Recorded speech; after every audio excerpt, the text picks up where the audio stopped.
Hi, everyone. Welcome to Disruptive Conversations.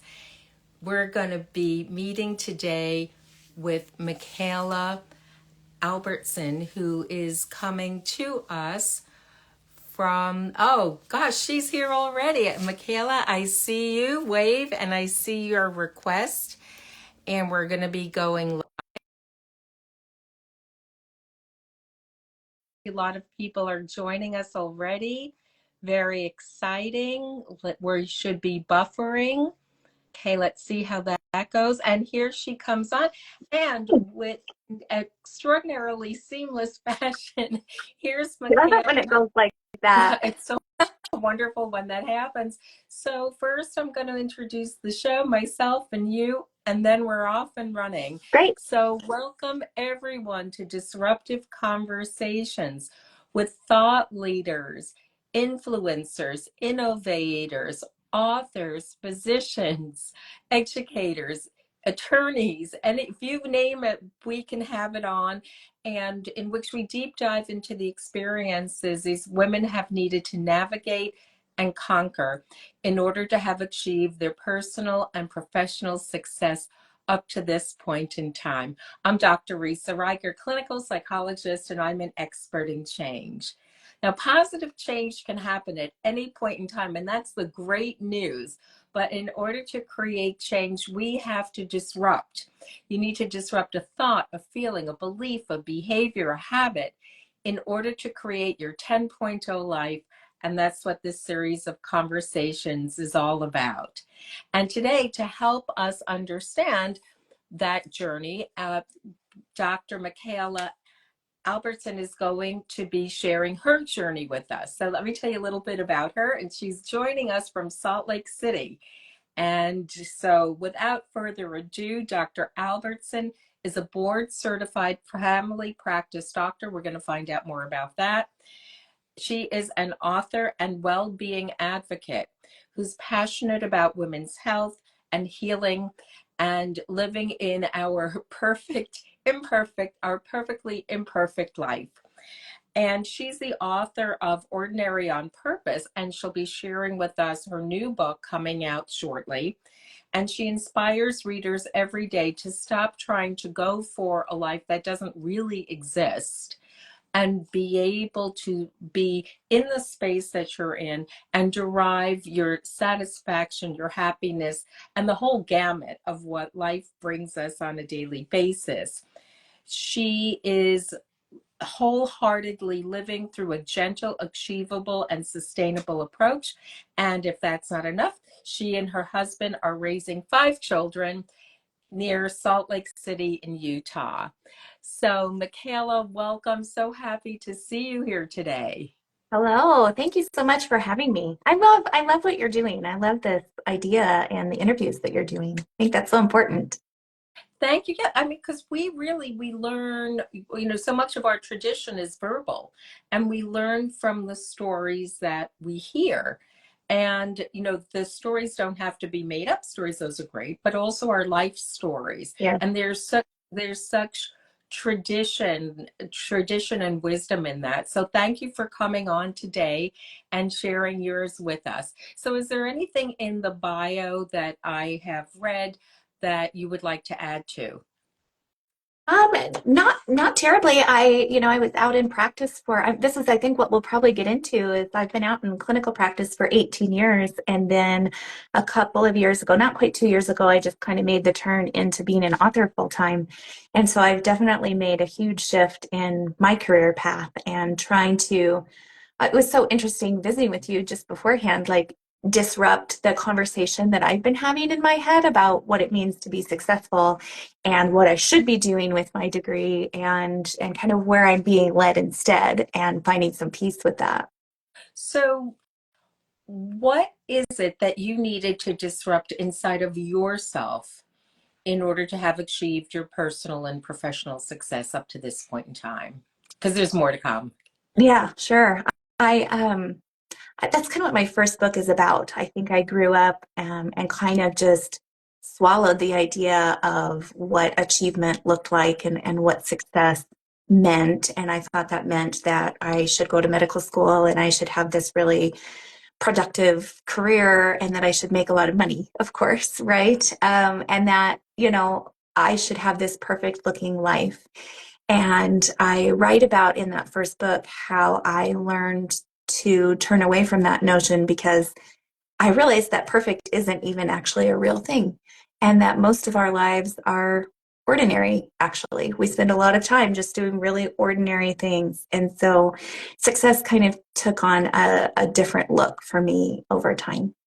And much of that is due to experiences I had in my marriage. My husband's a recovering drug addict. And so I really had to let everything fall apart, I think, before I could pick up what I really hoped my life would look like and what success really was. Could you talk more about that? Because that's a lot to put into one sentence. So Yes, for sure. could you stick with that for us? Thank you. Yeah, for sure.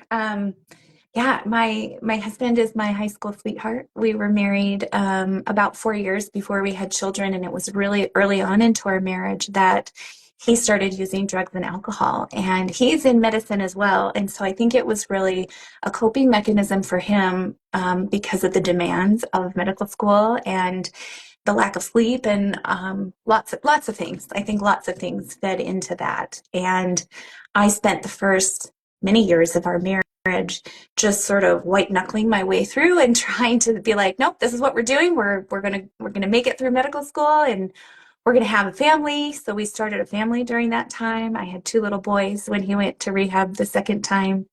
And I think that was when I finally realized, like, oh, we're not really making it. We're not really doing what we set out to do here at all. And I think I need to course correct here and sort of look at what I'd really like my life to look like, or even what I have control over. Um, and so that was when I decided, oh, I might have to be a single mom here, and I might have to make some adjustments to what my career looks like.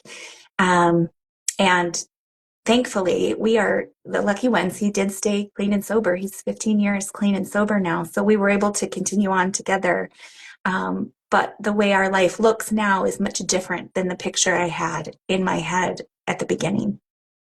Yes. And I just want to insert here that, medical school and the whole becoming a doctor path is grueling. And people, I think, don't adequately realize just how much, drug use there can be, and the suicide rate for doctors, for physicians, and that the, is really high, Yeah. and that kind of, and that also, because I have family members who are physicians, and when I've asked them about their training, has there been training in how to relax, how to stay calm, how to cope with stress, all of what we know. And it was truly shocking for me. I mean, that that isn't part of a curriculum. Yeah. It's just not part of the curriculum. And a curriculum about wellness, I think it's happening more now as people are saying, this is, it's not just a rite of passage that you have, you take these hard knocks. Right. Yeah, I think it's interesting because I spent a lot of years learning about health and wellness and counseling my patients on how to take care of their bodies and how to love their body, all of these things. And I was doing almost none of those things for myself. And so it's really only now in my 40s and as I've written this book that I'm like, okay, I am practicing what I preach here now. I'm really trying to also be in there. So a lot of this new book that I've written has a lot of my own personal story and a lot of my own personal struggle that I still struggle with. I think it's kind of the long game, right? And we never really arrive there. We're just always working on it. So I think I'm on a better path now, but lots of disruption had to happen to get there. What is it that you tuned into, and how did you find out about your husband's addiction, and how did this unfold from being two people in medical school, sharing this vision, and how different things were? Could you unpack that for Um, us? Yeah, I mean, I think I knew it was a problem and I was pretending that it wasn't a problem for a really long time or thinking like it's going to get better. It's going to get better when we get done with school or it's going to get better when we have a family or something like this is just a temporary thing. And so I think like most people's stories, it was like, you know, a real bomb went off in our lives. And so it was kind of, we couldn't not look at it, I think, and we couldn't not, decide that something has to be different. And then it just so happened that as he was kind of newly into recovery, um, which somehow miraculously he stayed in school and he was able to get through residency. He's such a smart man. I'm like, I don't know how you manage that because I wouldn't have been able to manage that. But Not so fast. anyway, see, Not so fast. Not so fast. Not so fast. what? I not, but I couldn't have, I wouldn't have, you know. Yeah, well, I'm just thinking it was hard enough for me to learn things and absorb things with a clear mind. Like, how in the world did you manage to do that with such a clouded mind, you Yeah. know? So Yeah. that's what I mean by that. I just think, wow. Anyway, so as he was newly into recovery, he was entering his fellowship year in pathology. So he's a pathologist, and so we had to move. And so I really do think it was like this really fresh start that we got to have. Like, we are leaving where we were, we are moving to an entirely new state 1,000 miles away. I grew up in Nebraska, and so we were moving from Nebraska to Utah. And it was like this permission to say, okay, what would I like for life to look like going forward? And so I needed that, I think, because it's so easy to get stuck where you are. Like, well, it's kind of okay. Like, we're kind of doing okay. And I guess I kind of like my job okay. And it was like this break where it was like, well, what do we want it to look like? And so that's when I started working really very part time. And we just made a lot of adjustments to our day-to-day life and how many things we wanted to be involved in and how we were spending our time and that changed a lot for us. So I'm grateful that we had that really abrupt change in our lives to kind of make decisions going forward. Oftentimes, and I've had this happen so many times with women who are in the process of making a decision, they're making a work decision, they're making some sort of decision. And what happens, and I found this, is that they take everything into consideration, they throw everything into this equation of transition and what it should look like.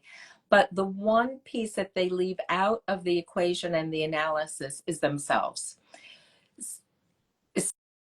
So how did you put yourself into that equation and keep yourself as part of the picture of what's important as in you as Yeah. you're making decisions? Yeah, I think that's always a little bit tricky for me. I'm like a real, loyal person. I just stick with things for a really long time, even when I know they're not really working. And again, it was like, hey, I think it helped that we were only going to be here for a year. The plan was to move here just for his fellowship year. And so I was like, you know what I want to do with this year? I want to be home a lot. I want to be with the kids a lot. We had two little boys, and I had just worked for so long. And I took a job working just 1 day a week. And I think just having a taste of that was like, oh, I did not know that I could feel so good or I could feel so much peace in my life. Or I just got this little taste of like, oh, like I could do this and it feels really great. And so that helped me just moving forward say, you know what, I like this. I like this part-time, very part-time thing. It allows me to be in clinic and practicing medicine and staying current, but I'm also home a lot with the boys. And so that was kind of my wherever we move after this year, whether we stay or move back to Nebraska or wherever, I'm going to be working very part-time. So I actually don't know if at that time I would have had the courage or just the self-esteem, I guess, to just say, this is what I want. So I had to get a little taste of that. And so now that's where I still am. A couple years ago when my daughter went to kindergarten, the plan was always like, well, when Lizzie goes to kindergarten, I think I'll go back to clinic more. And instead, I actually quit that clinic job and said, no, I think I'm going to do this author thing full time. And that was a really scary decision to make. And I find myself having to, or feeling like I should explain it to people. Mm. And yet, yeah, when I quit that job, the overwhelming sense of just relief, it just, I couldn't believe it. It was like I had been just waiting to do that. And then I did, and it felt great. So I'm a slow I learner, I'd say. I'm not so sure about that, but I just want to, because you were saying about your husband, it's like you don't know how he did it. Let me tell you what we're hearing, on the other side of hearing your story, which is that here you are a medical student, you are in training to get your MD and your additional training. You're the spouse of a person who is having a substance abuse problem, and you're staying above water to keep the whole thing moving along. And you're the mom of a couple of kids. So I think that Mikala, I think that another question that could be asked, which is that how did she do it? That I think that there's a level that women really just take it for granted that we should Mhm. be able to, we have our shoulds. It's like actually what I'm writing about right now, that we have our shoulds. So we just take it for granted that, well, of course I'm doing this. Yeah. But the contrast of reflecting back what he was doing and reflecting what you described as, I don't know how he did it, and reflecting back what you were doing, which was, I don't know how she did it. Mhm. Uh, it's both there. Yeah, I have a lot of compassion for that younger version of myself. I think I was not very kind to her, and I took a lot of responsibility for things that I didn't need to take responsibility for. And I could beat myself up about that, but actually, I just have a lot of compassion for her. And she did do some really, really, really hard things. And I think it makes it a little easier for me now to just be like, what do you want to do? What feels good to you? What do you enjoy doing? What lights you up? And so to be living in that feels really great. So you've really traversed this huge amount of territory, both geographically and personally. And so I'm hearing about the two boys, and there's a plus three that have, Yes, yes. yes. So I have four boys actually, and then a little girl at the end. So yes, we're in that transition time of kids who are getting bigger. And so that's kind of a new thing to figure out. My oldest is 19. And so he's gone away to college and then come home and is now a commuter student. And yeah, kids learning to drive and dating and all of those things. So it's a whole new experience. Do you find that as your kids go through their developmental stages, that you as a person, as a mom, and that as a parent, that you're also going through your own developmental stages, and that I know this question is two part, and that also as you see your children and you reflect on where they are, it gets you to think about, well, where was I at that point in time? What was going on with me?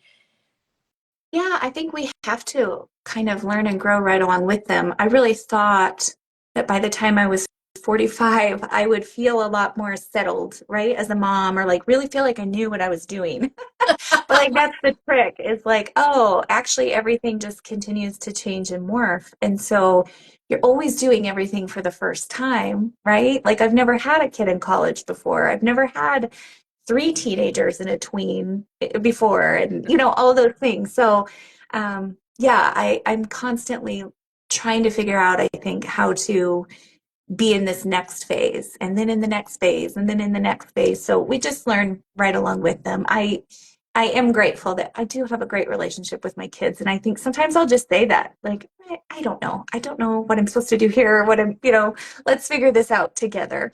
So certainly that's true. Very much so. And that's our opportunity to be able to grow along with them and to really learn. And there's can be this sense of a respect. that you have for where they Yeah. are in their point in time and where you are. That's not to say that, and I think this is sometimes where parents get a little bit stuck, that respecting what your child is saying doesn't mean that you agree to what it is Right. they want to do. Right. Yeah, my son, my oldest, is in anatomy and physiology right now. And just thinking about what you said, what was I doing? It's hard. Those are hard classes, and he's kind of struggling. And just to watch him struggle through and then sort of remember back, like, wow, that was really hard. And like, you managed, you did it. Yeah. Very much so. So one of the things that comes up for women a lot is being the people pleaser. And Mm. I wonder if that resonates for you. 100%. Yes. I think that my tendency towards striving is really kind of about people pleasing and making sure that everybody thinks and people pleasing, I think, is about making sure that I'm safe and everybody likes me and there isn't anybody that's upset at me. And so that's what it really comes back to for me, I think. And just being able to say, no, like you can actually take care of your own needs, that's okay, that you can step out of that people pleasing. But that is a tendency I think that I'll always struggle with, or I'll find myself back in that pattern again. It's often with different people as I go along the way, but that runs deep, I think. It does. It's so everywhere. And having clarity about that is really a space of getting some freedom and getting some freedom and being able to make some choices. Because as you're talking about it, it sounds exhausting. Yeah, I remember when my husband was really, really struggling and I had two young children. Why we had two young children during residency, I don't know, but I was like, I really prided myself on being the resident. I never missed a day for being sick. I did not miss days for him going to rehab. I just thought, okay, what I'm going to do is I'm going to work even harder and I'm going to be even more dependable. And no one really knew even what was going on in my regular life. And I thought that meant that I was being so strong and, look at me, I'm accomplished and I'm doing it. And now I can look back and be like, I think you probably could have asked for help. You probably could have told your attendings that you were struggling and had some help there. But I think that falls back to that people pleasing tendency. I would have been seen as very reliable and, you know, they didn't really have to worry about me showing up or getting my work done or doing a good job. But I think what I needed to do is say, man, I'm drowning here. Yeah. Yes. That we go through and we're like the no muss, no fuss. And that Mhm. there's the, no muss, no fuss. I've got this. And with women, I mean, there's this idea of this limitless capacity. And that somehow if we're not able to, I don't know if that happens all the much, the people who used to like spin the plates, Oh, the yeah. plate Yep. Yep. spinners. It's like, oh, sure, no problem. Like, yeah, I'll I've do got it. no problem. Another one, sure. And that somehow, if we're saying that I'm not spinning the plates, I forgot to put my helmet on, the plates are coming down on my head. I'm like electric brooming them off of my kitchen floor. Uh, that it means that we're less than, that we're not enough, Yeah. we're inadequate because everybody else seems to be able to can do. That's right. Yep. Yeah. What if we could be like, I can't work. I'm going to put these plates safely over here for a little while, and I'm just going to keep this one going. Yeah, we don't have to do all of that. In this new book, I tell a story. There's a chapter about kind of all of the things that women are carrying and sort of the expectations of womanhood. So just what you mentioned. And I begin that chapter by telling the story of my medical school interview. And I'm 45, so medicine was a lot different back then. And so the year that I began medicine was the first year that men to women was 50-50. And so I just tell the story of my interviewer stopping real soon after we started the interview and saying, "Are you married?" I said, "Yeah."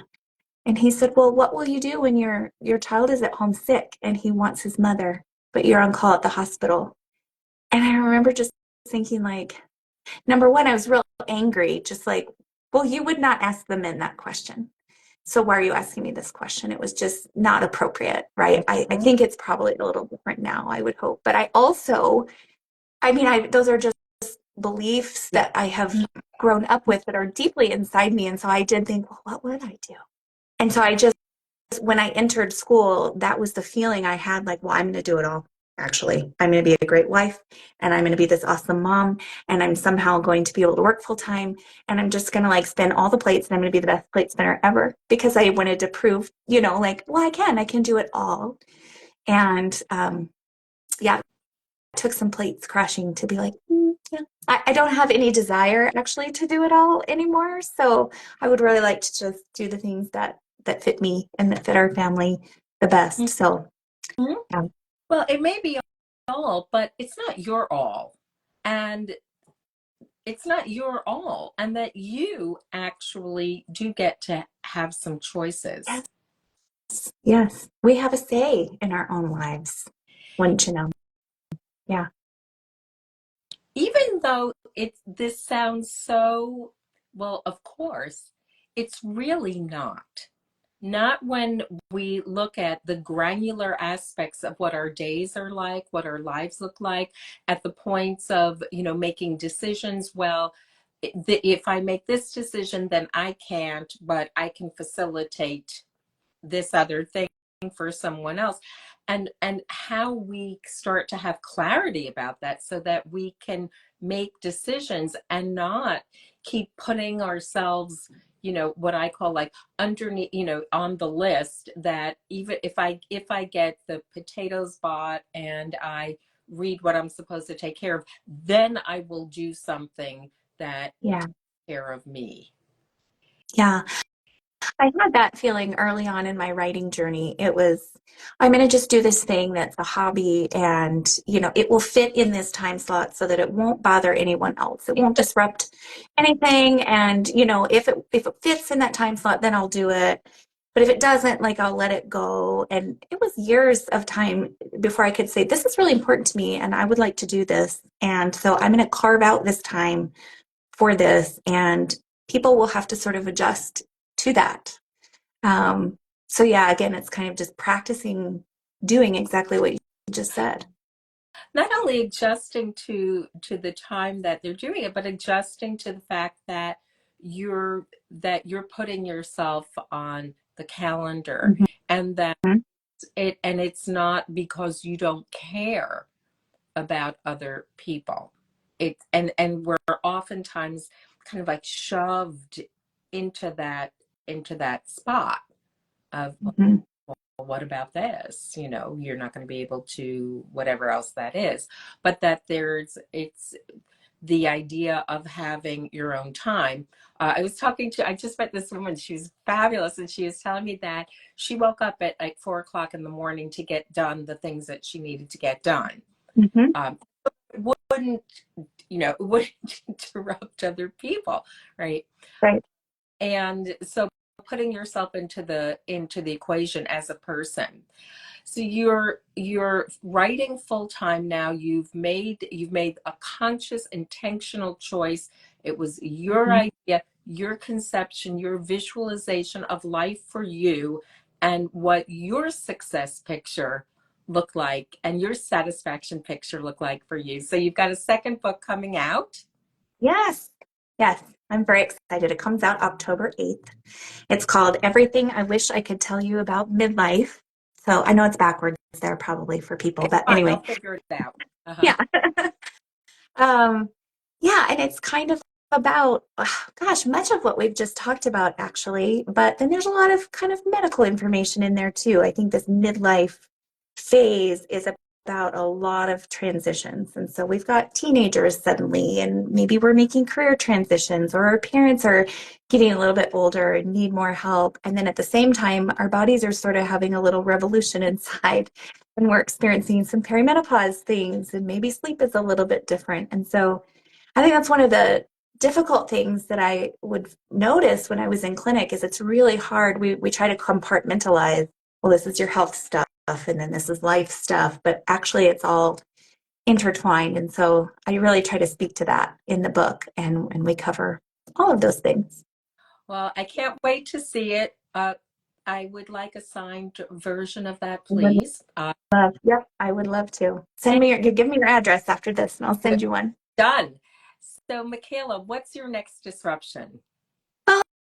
Oh, my next disruption is actually probably because I'm singularly focused kind of on book stuff right now and doing book release stuff. It's just in the next few weeks, I really will have to put myself out there, I think, and do some things that make me uncomfortable. So I don't love the marketing and promotion part. I feel a little bit uncomfortable trying to promote myself or read this book or buy this book. And so it takes a lot for me to come out and do that.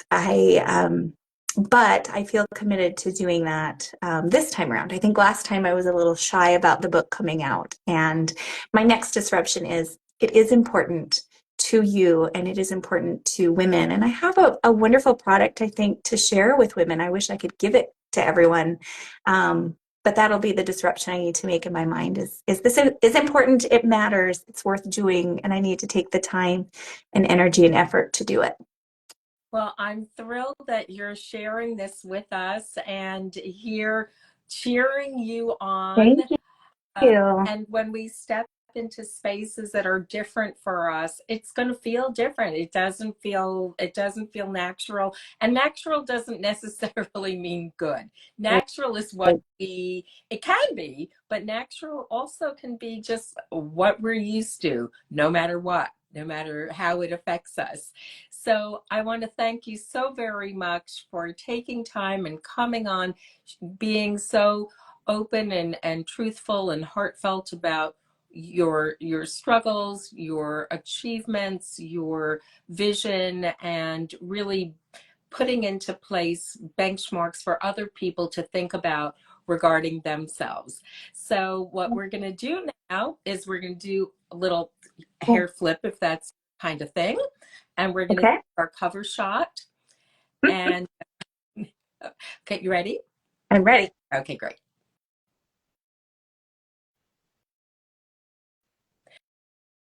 And one more. Okay.